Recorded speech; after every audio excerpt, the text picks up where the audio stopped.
Konnichiwa minasan, for today's video, this is a day in my life as a 21st old stay-at-home mom living in Japan. Today is October 19, 2024, Saturday. Ngayong araw nga ay birthday nga ni Ate Janine. At pupunta nga kami mamaya sa bahay nila para tulungan nga sila na magluto sa mga ihahanda. At yung celebration nga ay sa karaoke nga gaganapin. Fast forward, nandito na nga kami sa kanila. Dito na nga lang din kami nagpalipas hanggang hapon dahil hindi nga rin maganda yung panahon ngayon at naulan. Balak nga din sana namin pumunta sa mga park at hindi na nga lang din kami tumuloy. Spaghetti nga din pala yung isa sa handa nila at yun nga yung niluto ko. Fast forward, kinagabihan ay pumunta na nga kami ng karaoke. At maaga pa lang, nagpa-reserve na nga rin kami ng room. Madalas nga pala, pag hindi nga kami naghahanda sa bahay, ay dito namin sineselebrate sa karaoke. Birthday, Christmas, New Year. Minsan kahit walang okasyon, pumunta kami dito. Kasama na rin kasi talaga yung karaoke sa handaan. At dito nga sa Japan, bawal nga maingay sa apartment. Para iwas na rin ma-report ng pulis, ay dito na lang kami nagkakaraoke. Naalala ko pa dati, may nagdo-doorbell lagi na pulis sa bahay namin. Dahil nga sa sobrang ingay namin, may mga nagre-report na mga hapon. Minsan naman, pinapadalan kami ng papel na galing nga sa may-ari ng apartment. Kaya kung alam namin na mag-iingay kami ngayon, ay dito na lang talaga namin sineselebrate sa karaoke. Nung dumating nga din pala kami, agad na rin dumating sila Gia at Chemi. At hinawakan na nga rin muna ni Gia si Ethan para makakain nga ako ng maayos. Ito nga pala yung mga niluto namin. Niluto nga din dyan si Gia para nga isa ba yung late celebration ng birthday niya. Pero pumunta din naman kami sa bahay nila, nagdala kami ng KFC para kunting salo-salo nga sa birthday niya. Itong araw na to, pangatlong celebration niya na ng birthday niya. Nung una, yung sinurprise ko nga siya na pumunta sila sa bahay. Malawa yung pumunta kami sa bahay nila at nagdala kami ng KFC. Ito na yung pangatlong birthday niya. Walang katapusang birthday.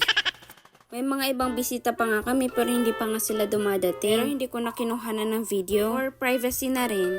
8 PM na nga rin pala sa mga oras na to. At nakaramdam na nga rin si Ethan ng antok. Pero ganitong nasa labas nga kami, pahirapan nga ako sa pagpapatulog sa kanya. Medyo hininaan nga din pala namin yung karaoke at sobrang lakas. Kasama nga kasi namin si Ethan. Habang kumakanta nga ako ay tinatry ko nga rin siyang patulugin. Pero dito nga pala sa karaoke ay may curfew nga ang mga bata. Hanggang 11 PM lang sila. Nadeddy ko na nga rin si Ethan pero ayaw pa rin matulog. At si ate nga lagi ang nagpapatulog sa kanya pag ganitong nasa labas kami. Mabilis nga lang din yung oras at nauna na nga kaming umuwi. Ako na nga lang din yung nag-drive kasi nga nakainom nga si Dada. And don't forget to follow our page. That's for today's video. Thank you for watching. Matane!